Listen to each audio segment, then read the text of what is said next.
Thank you so much for joining me on this episode. My name is Sheila Mwanyega. As always, please click subscribe and hit notifications so you never miss an upload. We put up episodes every Monday, but today we find ourselves in the very beautiful, very exclusive Nairobi Social House. It's an excellent place to be with friends, with family, for celebrations, for hanging out, for a little downtime.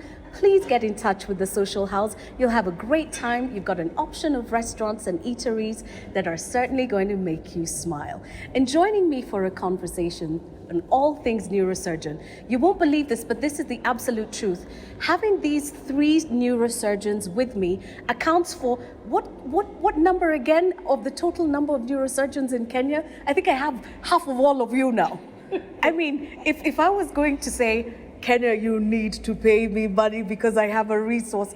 I'm holding on to so many right now. But Daktaris, good morning and thank you for being here. Thank you very much for having us. So quick introductions. I will start with Dr. Susan Karanja from the Kenyatta National Hospital. Yes. Hello, Daktari. Hello, how are you? I hope you're happy and ready. Yes, I am very, Sheila. Thank you for your time. And from the University of Nairobi, we've got Dr. Omar Ahmed Nasir. Yes. Yes, I can do it. Do not doubt yourself, Sheila. And from the University of Nairobi, which is incidentally where I went for my bachelor's and my master's, but not in medicine. I was being around while I was there.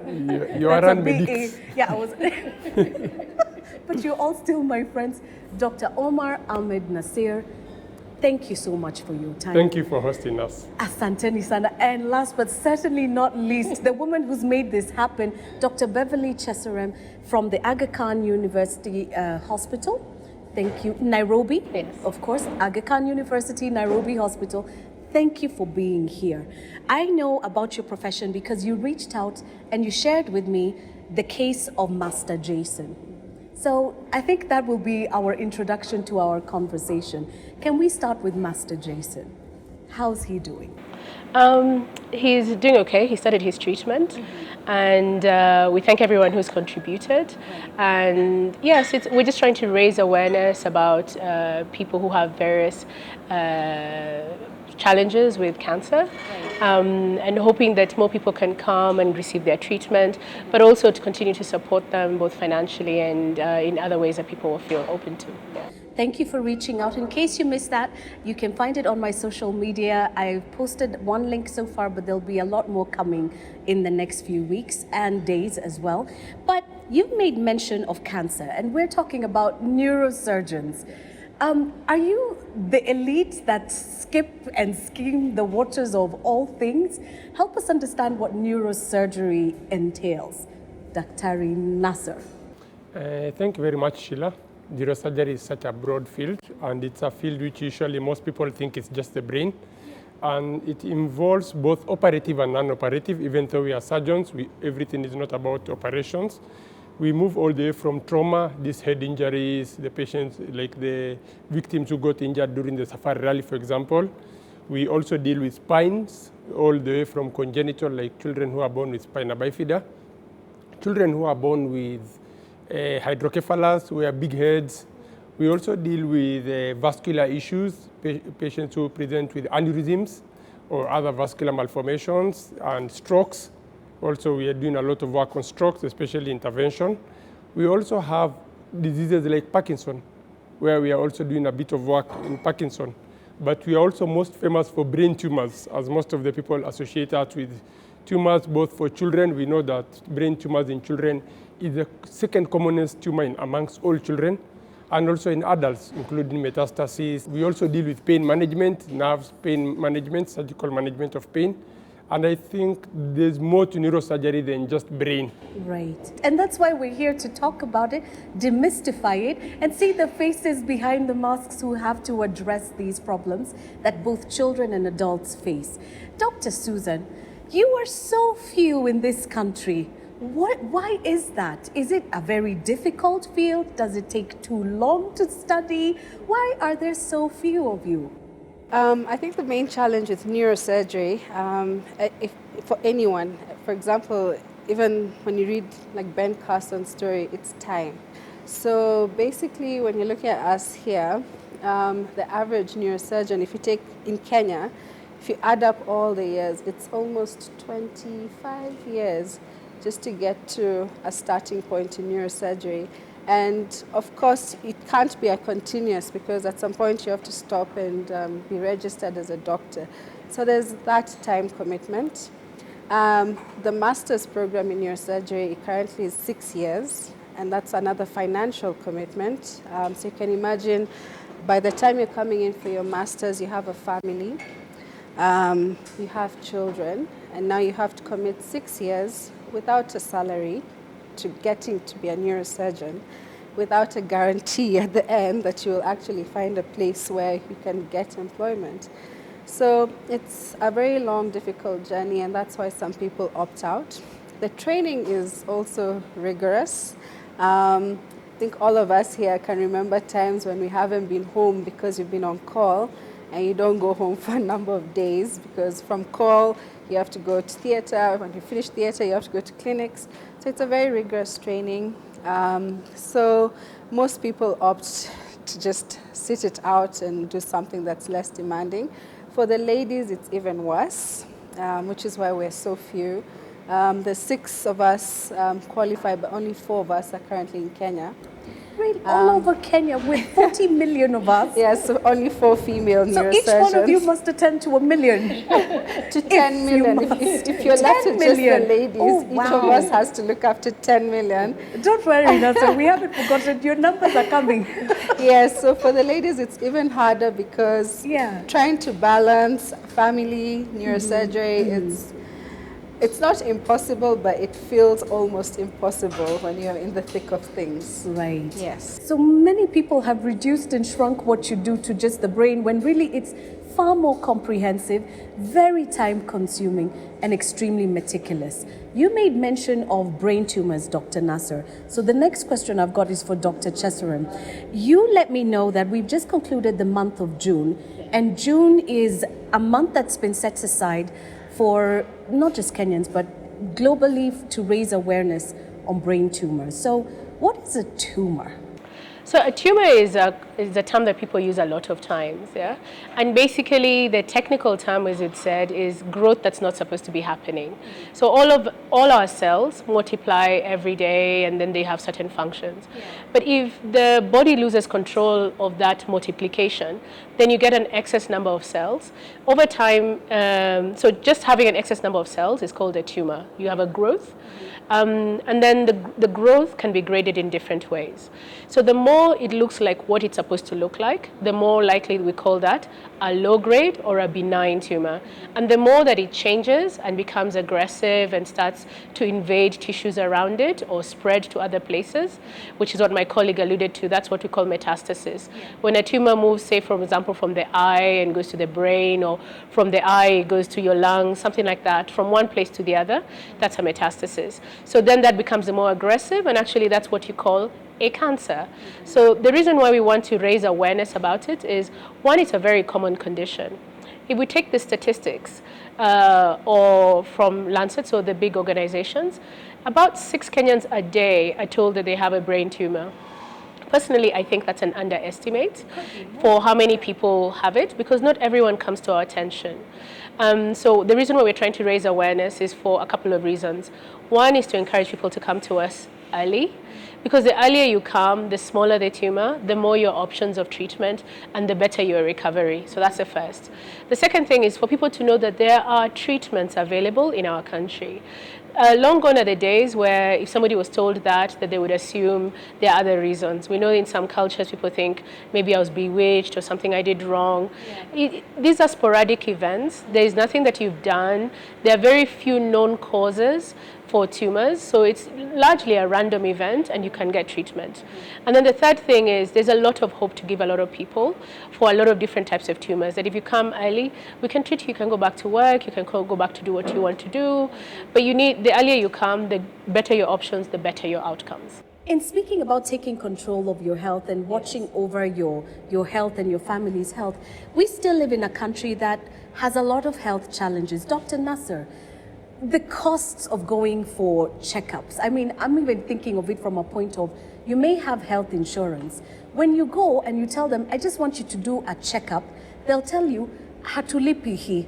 Unless there's an actual problem with you, your insurance doesn't cover this. So for a lot of Kenyans, whether they're insured or not insured, going for checkups is just an additional cost. How do we mitigate, especially in light of knowing that these are things that can be managed if they're caught early? I think the first and foremost thing is that most of the time when you have brain tumors, they're usually symptomatic. Right. Because remember, you have a skull, and the skull is rigid, it's a bone. And so inside the skull, you have the brain. Anytime you introduce anything, whether it's blood or a tumor, it increases the pressure within the brain. And that's why you'll find majority of these patients present with headaches. And you'll find most of Kenyans, whenever they have headaches, they'll say, I've had a long day at work. Oh, this work is stressing me. And so anybody who has a chronic headache should at least be seen by either a medical officer where they are supposed to be done for testing. The biggest barrier to healthcare in this country is cost. And the cost is usually because most of the patients, especially we see in Kenyatta National Hospital, are public patients who cannot afford. And so you'll find a CT scan is 8,000 to 10,000 shillings, which is $80 to $100. And an MRI is between 16,000 to 20,000, which for most people, that's the amount of money they make a month. So what we've been advising our patients is get NHIF. It might look simple. It is 6,000 a month. It covers the whole family. And NHIF is able to pay for, especially in public, it can pay for this, even in private, the CT scan, the MRI. It can cover for even the surgeries. If it's in a public or in private, it covers for most of the cost, if not the cost, depending on the hospital you go. So the biggest barrier we have usually is poverty or the socioeconomic status. And that's why we are happy that the government has been putting up more CT scan machines all over the country. And we have been having more doctors posted all over the country. The only challenge is that we have doctors in, I think, approximately 6 counties alone, neurosurgeons in 6 counties alone, if I stand corrected. We have in Nairobi, Mombasa, Kisumu, Eldoret, Embu, and Nyeri. That's all we have in 6 counties out of 47. So you have the challenge of also patients traveling from wherever they live. Because if you need a neurosurgical services, you'll either be told to go to Mombasa or Nairobi or Embu or Eldoret. And you see the cost of traveling, the cost of staying there. So all those are barriers. And I think we have been also trying to enlighten our colleagues, the medical officers and other healthcare workers, so that they can identify earlier. Because treating an early stage tumor is easier than treating a late stage when it has spread, where you need radiotherapy, chemotherapy. But I think we need to encourage as many people, and I think this show is perfect, to get NHIF. It is 500 if you are unemployed or self-employed per month, and it covers you and your family together with admissions in public hospitals, to be able to do images in public hospital, and to be able to be operated. The only challenge we get sometimes is that Kenyatta is overwhelmed, the public hospitals, because the ability to operate vis-a-vis the 6 patients you get a day. It comes to around 42 a week. And we are only able to operate because the surgeries are long, they are meticulous, they are very intense, and most of the time you require ICU care, which is a limited resource in this country. Okay, Yes. That's true. That's very true. And it's not even just because even the pandemic.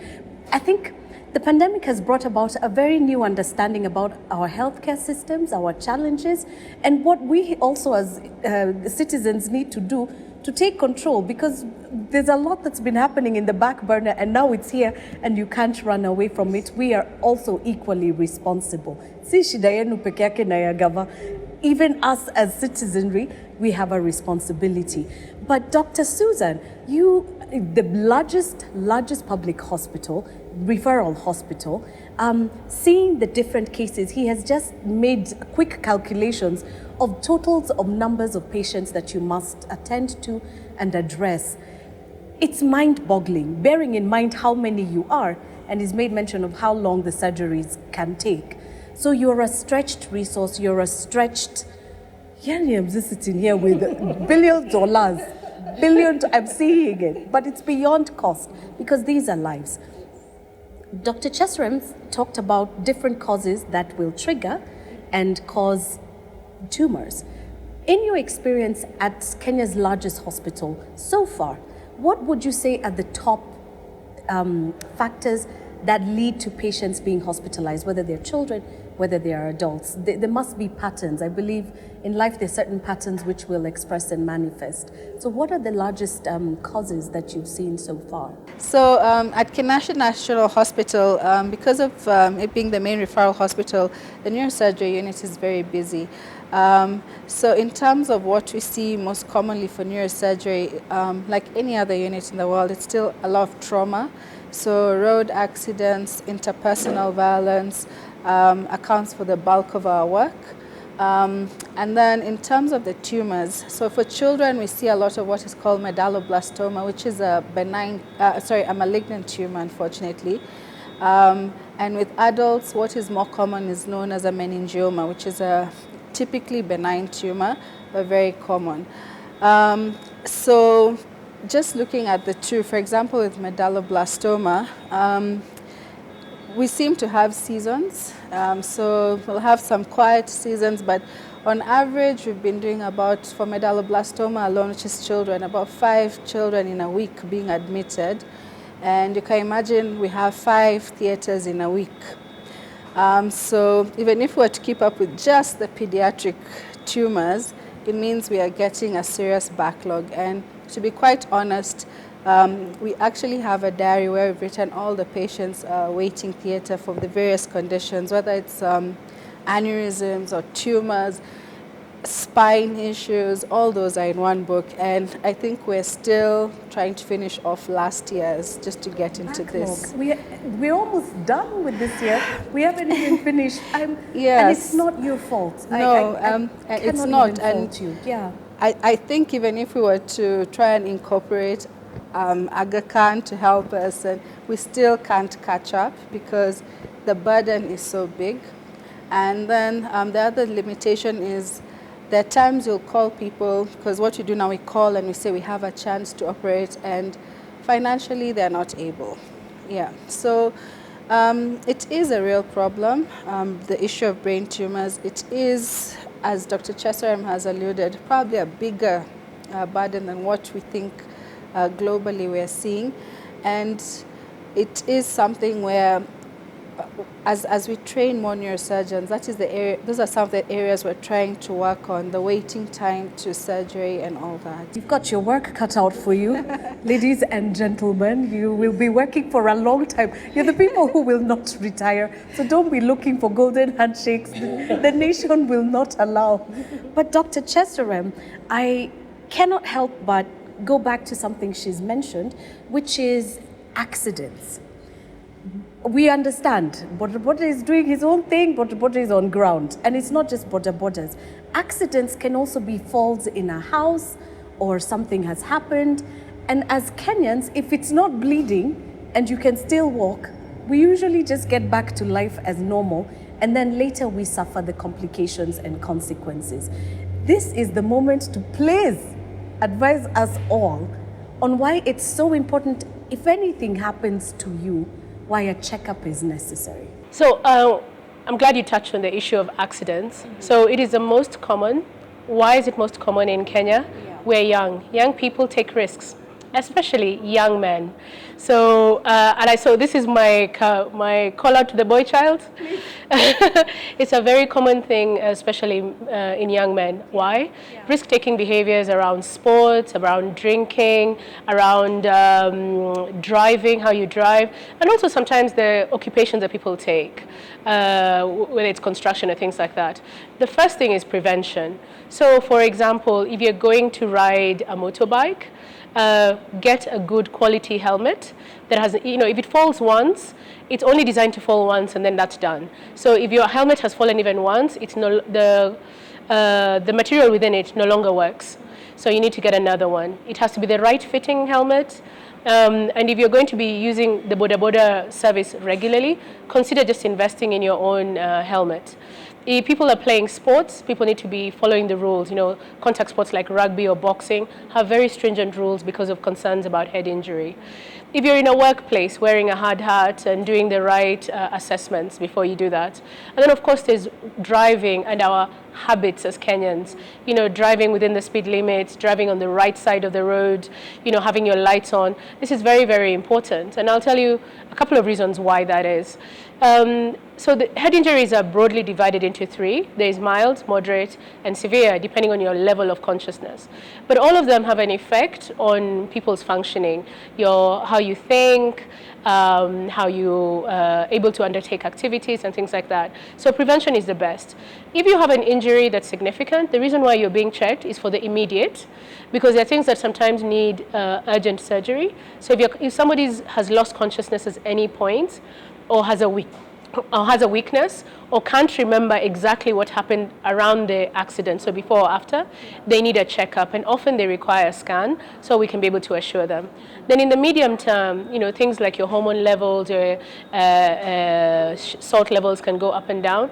These are very treatable things to protect your brain. Some people need oxygen. You know, oxygen's been in the limelight because of COVID, yes, but we all need it, and some people need more than others. Some people need anti-seizure medications. So there's just so much basic treatment outside of surgery that we can provide you to protect your brain. We know that if we don't protect your brain, a couple of things happen.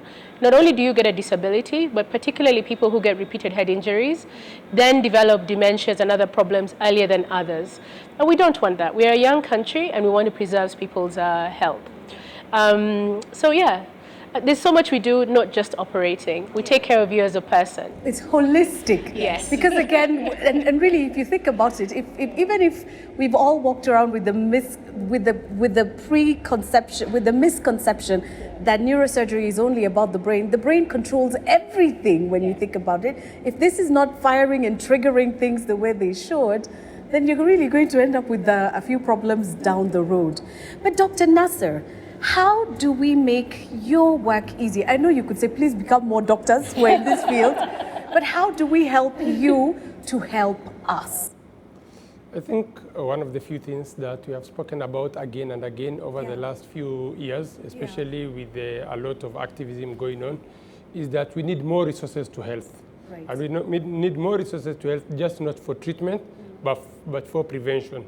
At this point in time, all our resources is going towards prevention, towards treatment, that we have forgotten about prevention. And I'll just allude to what she mentioned. In a study, we looked at 310 patients who had a mild head injury, which is a concussion. We found 51% of them were intoxicated, both drivers, pedestrians. When schools have been closed and this period of COVID, we are getting a lot of young children falling from heights, second floor, third floor. Because children at home playing, you'll hear a 2-year-old has been pushed off the balcony, a 3-year-old has slipped from the balcony, a 4-year-old has fallen and broken his hand. And so we have also been getting, since during COVID, 3 to 4 patients, children between the age of 10 and 1 year, who have been brought in because of head injury. Yeah. We need to make sure our houses are more friendly towards babies, because we are a younger population, which means we have very small children, 2-year-olds, 3-year-olds, 4-year-olds. We also need to take into consideration convincing counties so that we train more neurosurgeons, because we need more neurosurgeons. We want to be at a level where all the 47 counties have a neurosurgeon, because we usually say time is brain, which means I might operate you, I might decide I'm tired, I'll operate you tomorrow. I'll do the right surgery, but at the wrong time, which means I might have lost you, or I'll leave you in a coma. So we need more resources going towards health. We need to train more people, because counties have to be able to invest. We need to invest more in neurosurgeons, not just neurosurgeons, neuroanesthetists, because you need the support system. Yeah. We need physiotherapists. We need occupational therapists, because it's a holistic team approach. And I think we need to see eventually how to build a neurosurgical center of excellence, where we have like a whole center dedicated to neurosurgery, both research and doing cutting-edge technology. We have neurosurgeons everywhere, but we need to have centers of excellence for neurosurgery. I think that will move it from where we are to the next level. And then we need to do a lot of advocacy. We get a lot of border accident injuries, which has changed the whole spectrum of head injury. We are seeing a lot of tumors earlier, and more tumors, because we have CT scan machines all over the country. We need to invest in ICUs, critical care units, We need to invest in more theaters which are neurosurgical friendly. And we need to invest more resources to move neurosurgery to the next level. Excellent. I like how you've looked at it at the bigger picture level. Dr. Susan, I'm going to make you bring it down to the me in my house. And he's also made mention of what we do in our houses. Yes. But there's one aspect and angle I'd like you to share your words of advice on. And this is from a point of view of our lifestyles. Because intoxication refers to the fact that we're drinking, and it's fine. You're allowed to drink. But then there's certain things that we're now beginning to take for granted, and they get us in a lot of trouble. So when we look at when we look at neurosurgery and the things we can do going forward to help all of us, from a lifestyle point of view, what would your advice be? So for you to avoid seeing us unnecessarily, because yes. Because you've had time is brain. Yeah. Although, and as you can see, we're us. Yeah. We're not McDreamy from Grey's Anatomy. I've been waiting for you to whip up your little caps. Be McDreamy to someone. In case you think it's McDreamy, email me. Yes, I will connect you. So to avoid seeing us unnecessarily, some of the things that need to change is just from the level of being at home, it's a lifestyle change. So live healthier, exercise. Those 150 minutes of exercise a week we advocate for. Drinking, you can drink. It's not bad. It's just drinking in moderation. Everything in life is about moderation. If you like your chocolates, in moderation.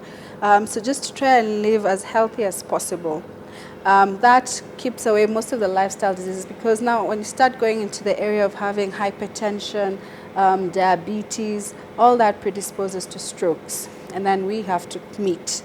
The other thing is risk-taking behavior. So great, you went for the safari rally, but then now don't try coming from Naivasha to Nairobi in 1 hour and there's traffic. Right. Or you've seen how they drive and now you're feeling motivated. You're like, my car can do this because that was a Yaris. Yeah. Mine is a Vitz, we can do this. We can do this. It's not necessary. So again, from the very basic at home, check servicing cars, driving at reasonable speeds. Don't take unnecessary risks. Of course, we're young. Some things you'll want to experience once in a lifetime, like bungee jumping and all that.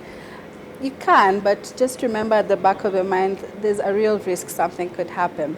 The other thing that is very important for you at home is, as a person, you just advocate for your own health. So for example, you've been having a chronic headache over a few months, you're feeling it's getting worse, and every time you go to hospital, just get painkillers. That's a point at which you can always go, hey, could I please have a scan? This headache has been going on for long and now I'm needing stronger painkillers. It doesn't hurt to be your own advocate as a patient. And where medicine is right now, we're moving away from the patriarchal system where it used to be, I have said you have this and you're going to take this medicine, stop asking questions. No. Now we're moving towards more patient-centered, listening more, and just trying to tailor solutions to you. For some things like children, the mothers, we really advocate for them to really watch their children. So something as small as the milestones for a baby. If your baby is continually missing milestones, then they need to be seen in a hospital. Okay, because some of the things that can cause the delayed milestones are actually neuro-related. So one is the hydrocephalus, could be a brain tumor, could have been there was something that happened during delivery and now we've had some brain injury. So it's good for the child to be seen for missing milestones.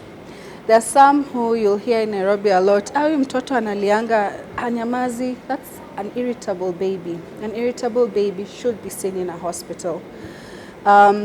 Children who are not growing as expected. A child who maybe grew, developed well, and then now suddenly is regressing is also something that needs to come to our attention, because it could be something we can sort out very easily. For example, with hydrocephalus, if we find it's hydrocephalus and we put a shunt, the child can then go on with life. Yeah. So also as mothers, they need to be very keen on their children, very observant, and again, that comes back to being an advocate for your child as well. Even in families, in fact, we were joking earlier, there's some things you'll notice. Some of our tumors present as a psychiatric problem, and no one knows it. So could be sitting here and you're noticing, hey, so-and-so, the personality has changed, they're not being themselves. Bring that to their attention, take them to see a doctor. Could be there's a tumor at the front of their brain. Other times, substance abuse has been linked to that.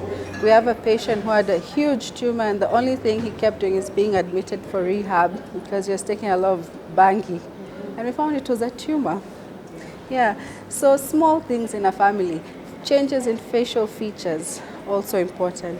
For the ladies, when you're in your house, some of the things that can also alert periods which are absent, infertility, leaking milk from the breast, all those are triggers that tell you need to see someone. For someone who wears spectacles like me and you're noticing, these eyes are just getting worse, go to the optician, you keep changing, that's something that might need a neurosurgeon. So some of the things that indicate there's something wrong are so subtle. Yeah. But and easy to miss. Yeah. Especially if you're self-medicating with all the painkillers under the sun. Yeah, every time it's maramoja. Yes. It's very easy to miss. But as you know, eventually even when you're self-medicated, you notice a pattern. You're like, Panadol isn't working. Now I'm on this. Something is wrong. Switching. Yeah. Stop. So and just go and stop get and checked. go see someone.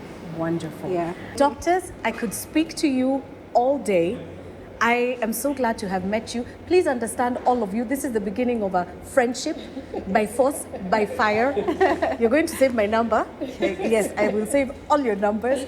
But thank you so much for making the time. I would like to work with you to just help you because, you know, everyone has a role to play. So please consider the doors open when there are things you'd like to come and express. If you're single and searching, no, seriously, more important things. Yes. You know, I mean, if there are workshops or camps or health camps that you, whatever it is you feel that I can help you do, this is why I have this platform. Yes. It's for helping people connect the dots. So as we wind up, each one of you in a minute, summary, thoughts, mutusaidie tuwasaidie. What are your thoughts? I'll start with you, Dr. Cheserem. I think the most important thing that Kenyans need to know is we're in this together. The problems we're talking about affect you as much as they affect us as people. And we just want to be there for you. We want to take care of you. We want to tell you this treatment is available back home. And for those aspiring neurosurgeons, we get them all the years. Reach out. We're also happy to mentor.